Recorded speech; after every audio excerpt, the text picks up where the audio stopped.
Okay, everybody, so today is October 27th, and I was very fortunate enough to get my pistol and frame back yesterday. So I am very happy, and I'm going to go ahead and do the build today, and you guys will watch me do the whole build.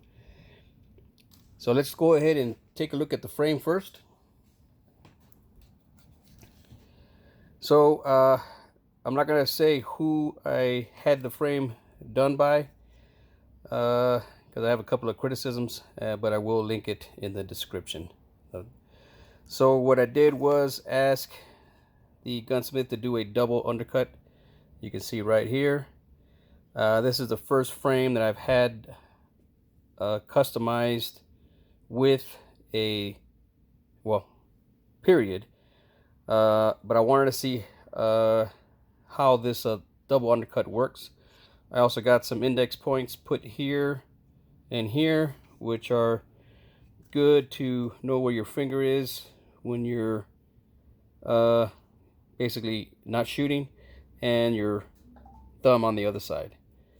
Also reverse should you need to, which I'm not a left-hand shooter, but there you have it.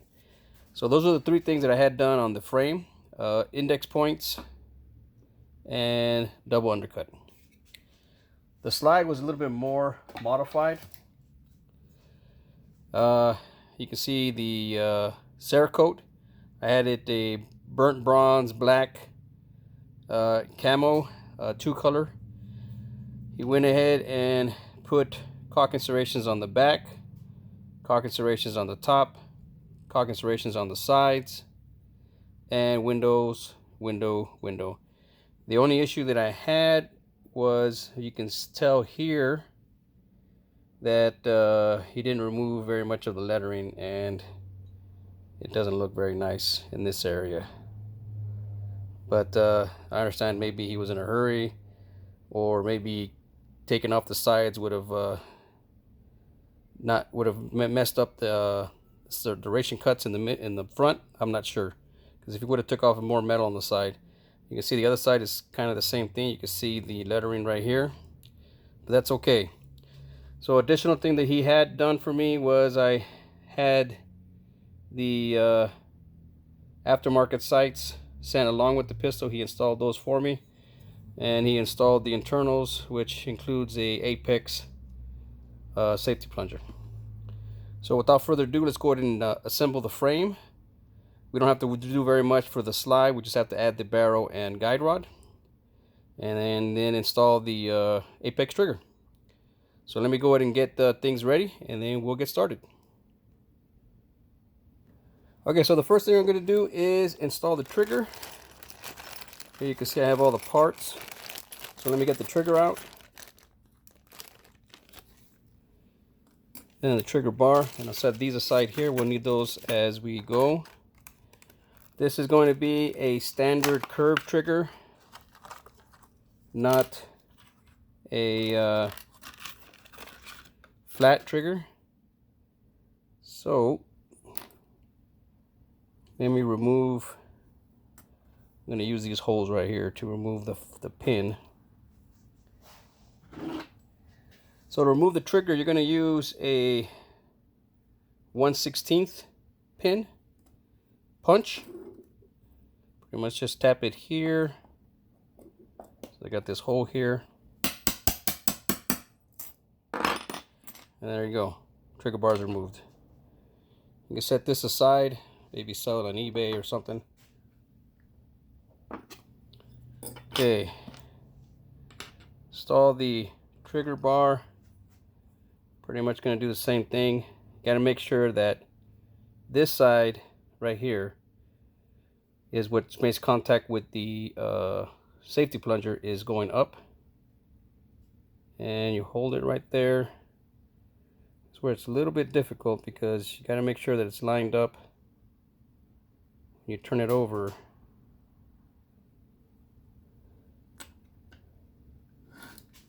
I'm sorry, I'm going to have to do this on the edge of the table. Pretty much you're just going to tap in the trigger pin onto the trigger bar. So let me pause the video, and then I'll do that on the edge of the table. The reason I got to do it on the edge of the table is because this part needs to hang off the edge of the table. So let me go ahead and take care of that real quick. Okay, so basically what you do is you line it up in this fashion, and then you tap it in from this side. If you miss it a little bit, you may have to tap it out a little bit, but if you tap it out a little bit, you can just actually engage it, and it'll pretty much sit firm in there. So there we have it. We have the trigger bar installed on the trigger. Let me tap it in just a little bit more.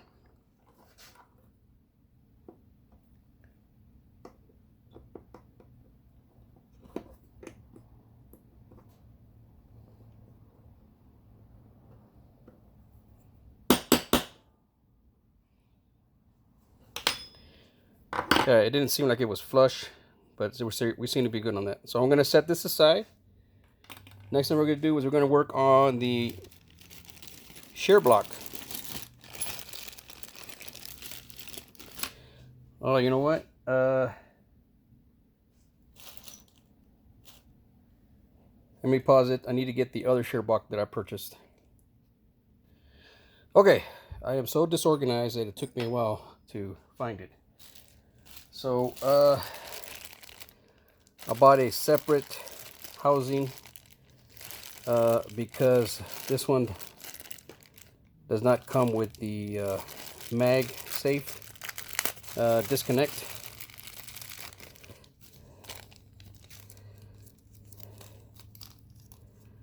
So we're going to be working with this one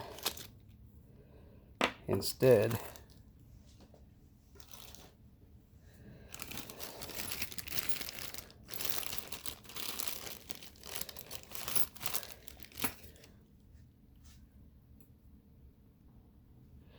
Okay, if you can see the difference, although I'm going to have to move some parts because this one does not have the ejector, but it doesn't have this piece right here.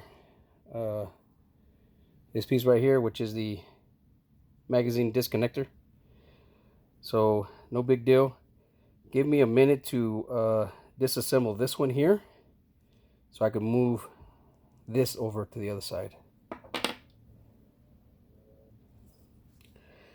Alright, so we're just going to take the pin out here. I'm going to drop all the parts in here. We're not going to need them. That's what you have to be careful about. Alright, I lost the spring. And the pin head. But we're not going to use those anyway for this one. So, not quite sure how this comes out. I think it needs to be tapped out.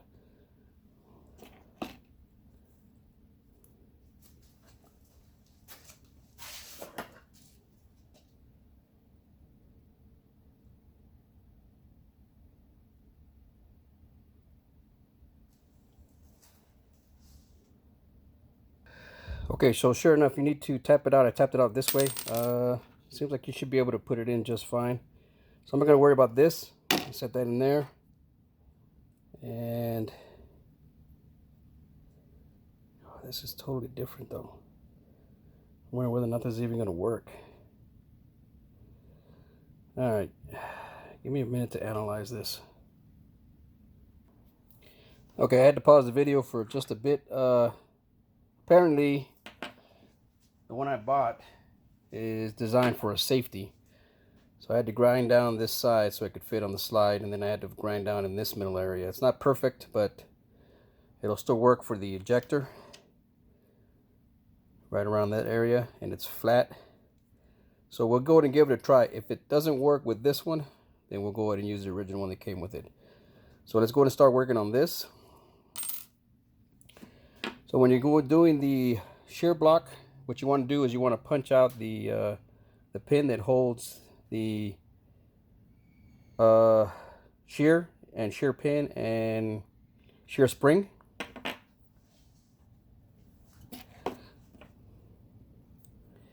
You want to make sure that you hold the shear on, otherwise the same thing will happen to me.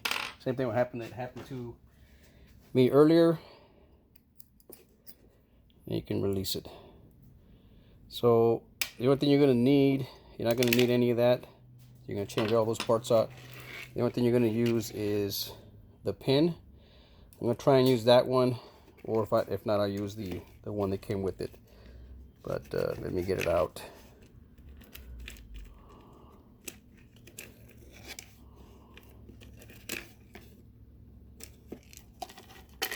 Probably easier to do it that way. Okay, so we're going to put this one in here. Save that for later. Alright, so get the apex parts. We'll save the slave pin for when we install the trigger.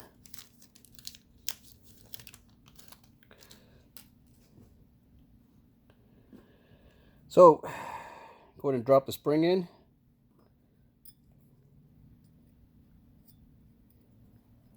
Oh, I forgot you do need the pin head.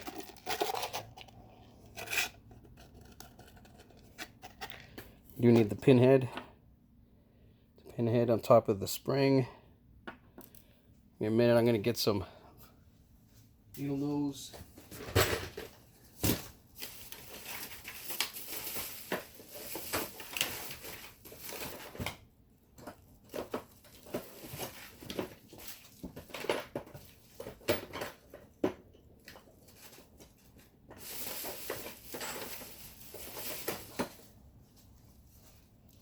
I don't know why it is that you can never find your tools when you need them. So let's just go ahead and see if maybe we can just get it in there with the punch.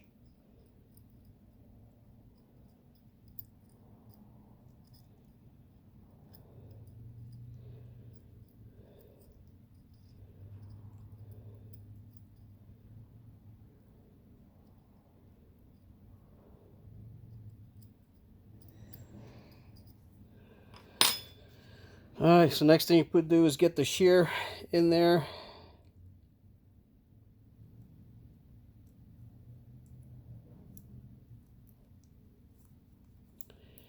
Hold down the shear where you get the pin in, and you pretty much put it in there. And now we are good to go.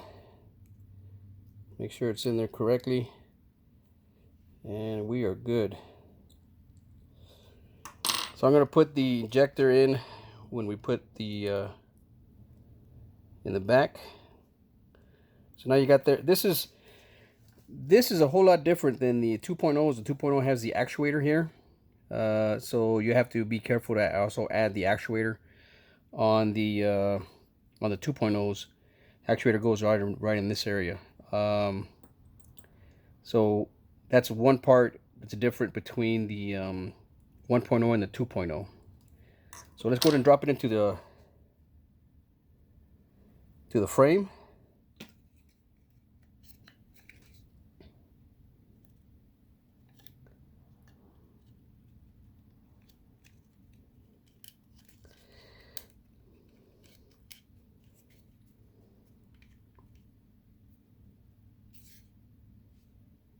I don't think that's on right. Put it out, take it out.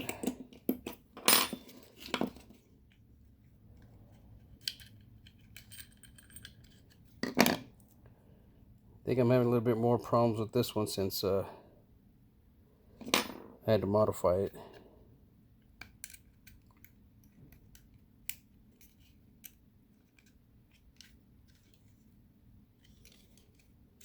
All right, that seems secure in there. So we got the shear block with the apex shear installed. And we're going to be able to find out whether or not this works very well. All right, so let me get rid of this tag.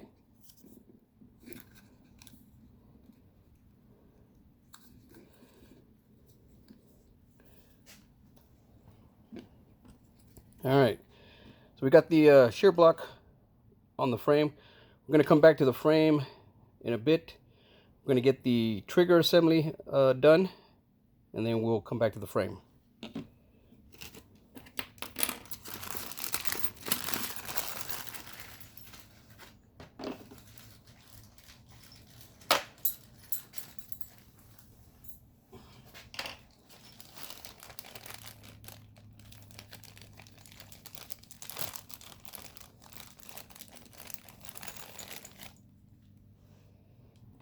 Okay, we got the slide release. Sorry, yeah, slide release, slide stop. Takedown lever. This is the old trigger pin, which I don't know why I have it here.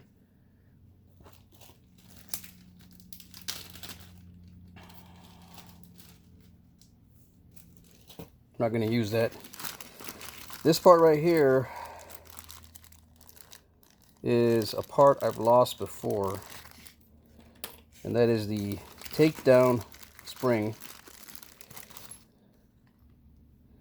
Not going to be using that either.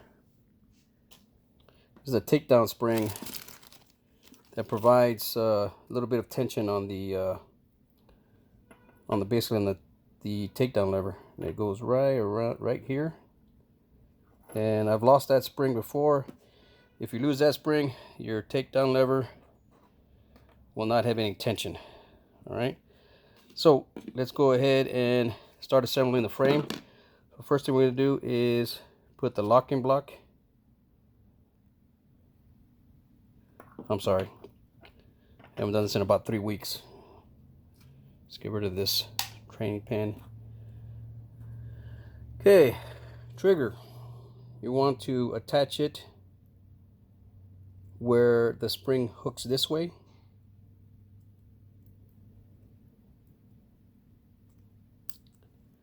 And the trigger is in that fashion. Okay. Okay, so the next thing we're going to do is assemble the trigger. So we make sure that the trigger spring is inside trigger. Add the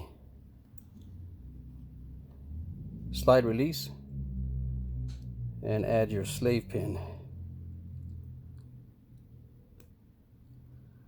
Making sure that it goes all the way through.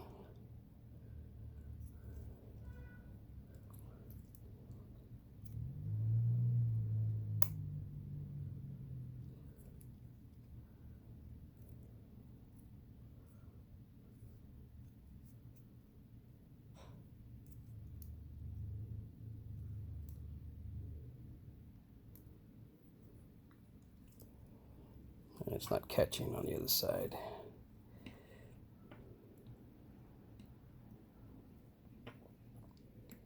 That might give us some issues.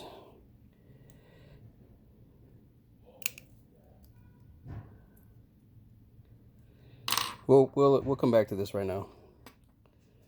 Okay, so next put in the locking block, making sure the spring is, well, see, that's almost an issue right there.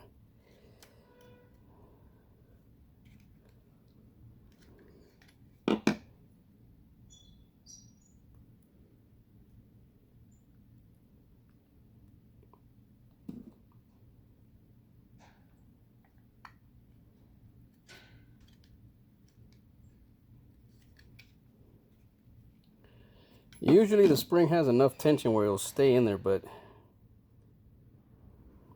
it's causing me issues right now.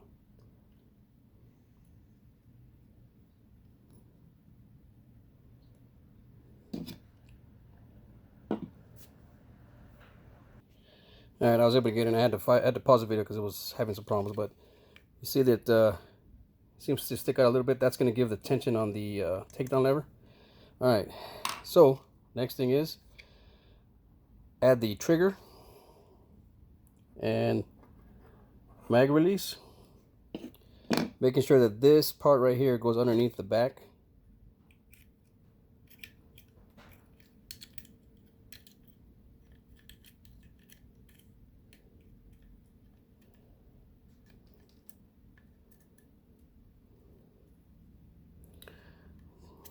You know what? I messed up.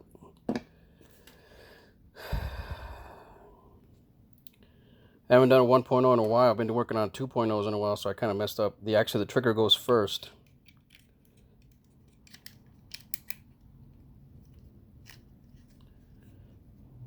So this was going to be a slight issue.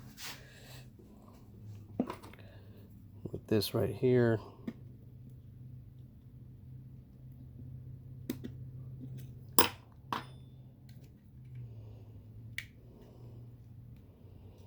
Okay, so now you put in the locking block,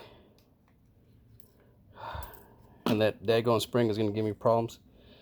Let me make sure that this goes in correctly, and I'll come back to the video. Alright, so at this point, you just pretty much just punch in the trigger pin, and hopefully this works.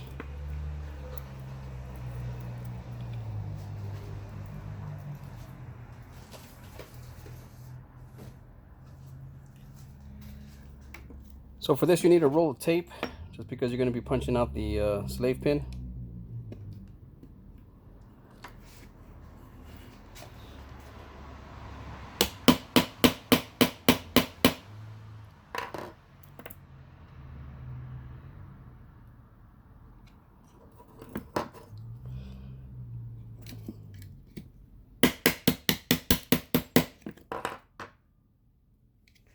Alright, looks like I caught the trigger pin, but yeah, I don't know what's going on here. Let me pause the video and go back. Okay, so it took me a couple of monkeying around. I don't know what was the issue, but finally got the trigger installed. Apparently when I was putting the trigger pin in, it was getting caught on the trigger spring. I had to take it out, and then again, also was getting caught on the trigger spring again. But it looks like I got it this time. What I'm going to do is test the slide, because we're pretty much done. And then make sure that it does in fact release the striker. That way we don't have to worry about going back.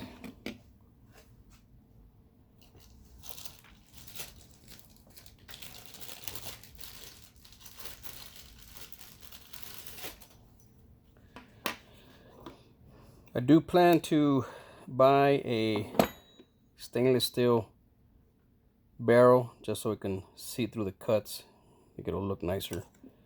But for the time being, we got the factory barrel.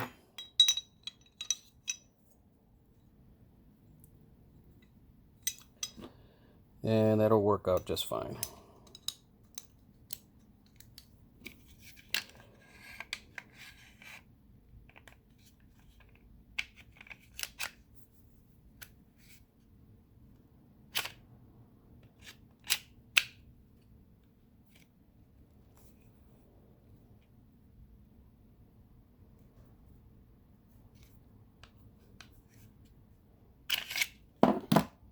Let me just add the takedown lever.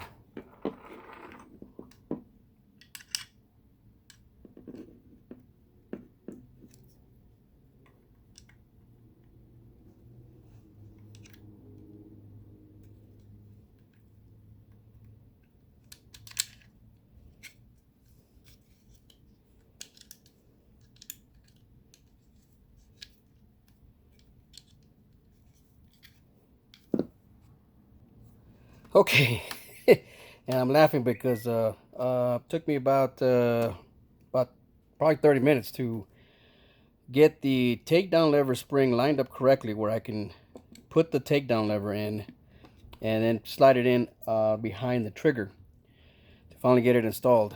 But looks like we got it installed correctly. Trigger seems to be working okay. So takedown lever's on. I need to tap this in a little bit more. Seems to be giving some issues with the takedown lever. The way it's flat. And there we go. Alright, so trigger's working good. We did get the one without the magazine disconnect. So we did get the one with the magazine disconnect installed, so I don't have to worry about that. That's the one I had to modify. So let's get this slide on here, and we'll see how this works out. You know what, I'm gonna, since the trigger's good to go, yeah, I'm gonna go ahead and test the slide real quick, just to make sure that it is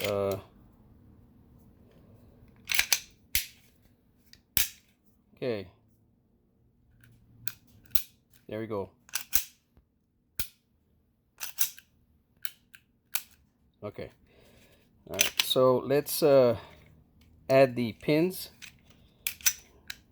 Oh, no. Okay. There we go. Let's add the pins, the back pin and the front pin, so it can hold it in there.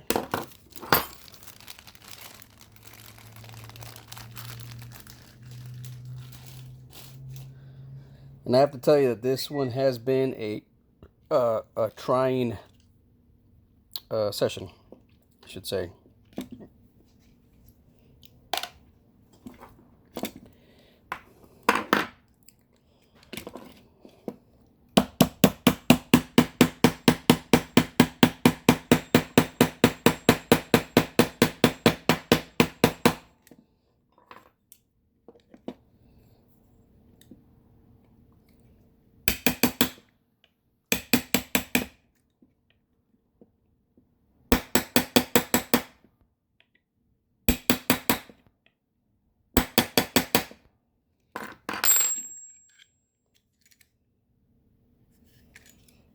Yeah, that one's flush. I did get some of the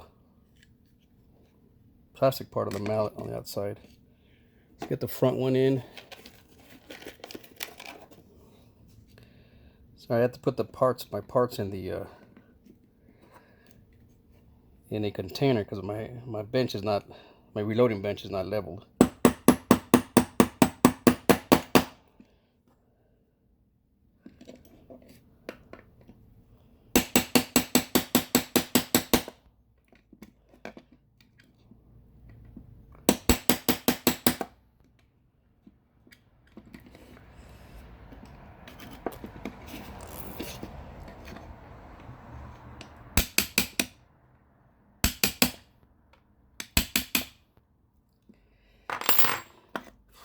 Okay, I think we're good.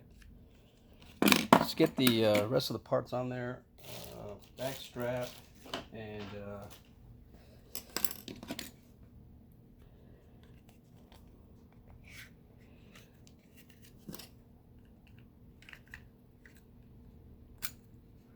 okay, and we need the mag release.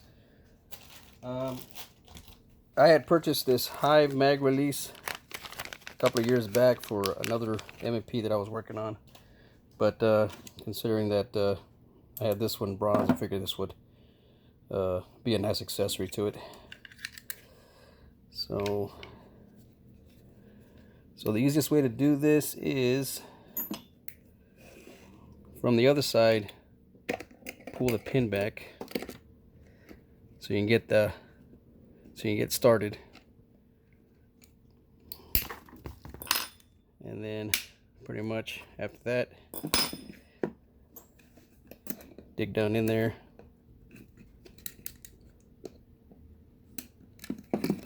It's kind of hard to see, I think. Just put the pin in there. Use a thicker one, and that's it. So it's extended. It's extended mag release, which will give me a little bit more reloading time. I don't know whether or not that's IDPA legal, but I'm not even sure whether or not I'll be shooting this in IDPA. So the frame is done, and let's put the slide on there.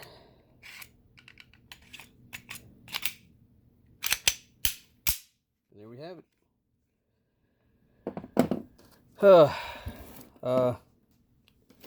I had to pull this one out because I wasn't quite sure how this was fitting in the back, so I had to look at this just to get an idea when I was assembling this one. This is one of my older M&P 1.0s. Funny story is that this frame actually belonged to this slide. But when I was trying to build up this slide here, I didn't have a frame, so I bought a whole new pistol and then put the slide aside, and then I ended up buying another frame later on. So, side story, this is pretty much a frame that I built completely. Then I had it Cerakoted. All right, so there we have it. Pretty much a carry pistol slash range toy. Like I said, later on I am gonna get a stainless steel barrel to make it look a little bit better. I will put a link down on the bottom as to the custom shop that did the work on this pistol. If you have any questions, comments, gripes, complaints, and so forth, I did have a little bit of trouble with this one, mainly because of that spring on the takedown lever. But it's ready. We're going to go ahead and when we have the opportunity, we're going to take it out to the range and make sure it goes bang bang. So that's pretty much it. Hope you enjoyed the build and the complaints and so forth. But there we have it. Custom MMP 1.0. Double cut underneath the frame. Excess index points on the frame. Cock serrations on the top of the slide. Cock serrations on the front of the slide. And window cuts. I do like the 1.0 because of the longer dovetail. Gives you a little bit better grip. Of course, I'm going to be able to get a higher grip with the undercut, but that's to be determined. We'll take it out to the range and try it out. Thank you for watching. Take care and be safe.